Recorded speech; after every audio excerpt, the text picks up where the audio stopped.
I gotta practice that one more.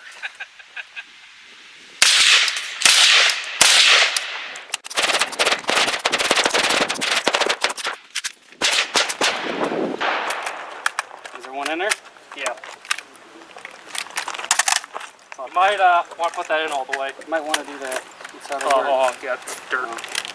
It's a fucking AK, man. Yeah, I know, but I don't like testing my guns that way. I don't even... Hey, the one I painted, notice the top's black.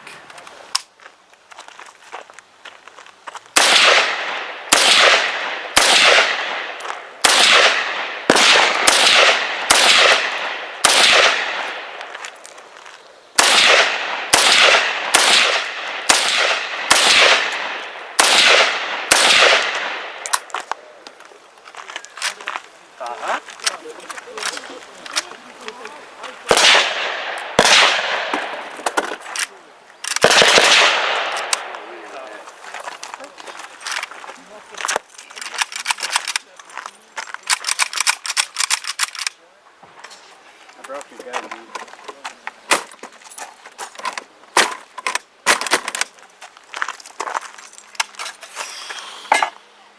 What the frick? Come here. What the fuck? Is that a live round? Yeah, that is. Hammer pin walked out. Ouch. What, is clear? Yeah, that's clear.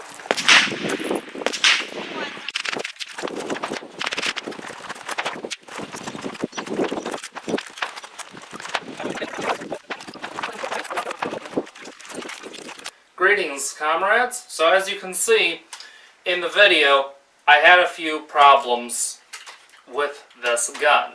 The problems, though, actually aren't that big a deal, and I will explain that in a moment. Before we do anything, we're going to do a quick safety check. As you can see, there's no magazines in the gun, nothing in the chamber, the weapon's clear. So the problem that I had was with this piece right here. This is the shepherd's hook that Century Arms puts in their guns. And that goes in right in there on that side.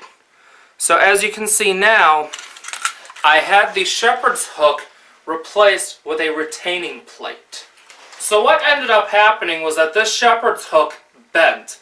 And when this shepherd's hook bent, the trigger pin and the hammer pin both started moving. And the hammer pin moved enough that it actually was, instead of being this way, it was off like this. So when the hammer was fully cocked, it was actually to an angle like that. And that's why the action got stuck the way it did. So that's been replaced, and there's been no problems with this gun since then. Now you'll notice also that during the video, somehow the safety came on when I was doing my reload. So I'm not sure if that was from the shepherd's hook or what it was, so I just took the safety and pushed it in more to give it more resistance. And now, as you can see, it's got plenty of resistance. And I just took and smoothed the safety, removed some burrs, and now it's still tight, but it's smooth.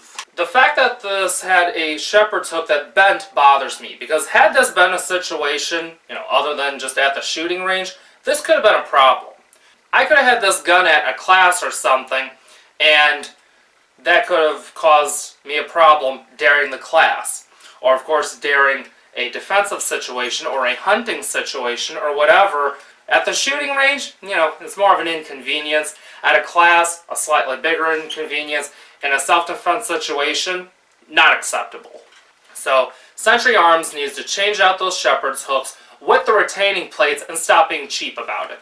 They're already cheap with the furniture, which, people change it out anyways. It is what it is. So, to any of you who have a Wasser 10 or any AK that still has a shepherd's hook in it, especially one of the Century Arm builds, make sure to replace that shepherd's hook with a retaining plate. The retaining plate is much stronger. The other thing that bothers me about this is this gun I got as an exchange for my NPAP. I sent my NPAP to them, and I told them, you know what, because of all the problems with end paps. I would much rather them just give me a Wasser 10, but please put in the retaining plate from the factory. And they said, sure, no problem, they can do it right there. It came to me and it didn't have the retaining plate. Now when I emailed them about it, they sent me a retaining plate, but that's not the point. The point is, I asked them to fix that so that it wouldn't be a problem, and they didn't do it. So, Century Arms, fix this, make this right, start putting the retaining plates in your AKs from the get-go, both your foreign builds and your American builds. I mean, the American ones that Century Arms makes are garbage for the most part anyways, but at least they would have a retaining plate. So, that's pretty much it. I hope this was helpful and informative. Be sure to like, share, and subscribe. Follow me on Facebook, Instagram, and Twitter. I'll see you next video. See ya.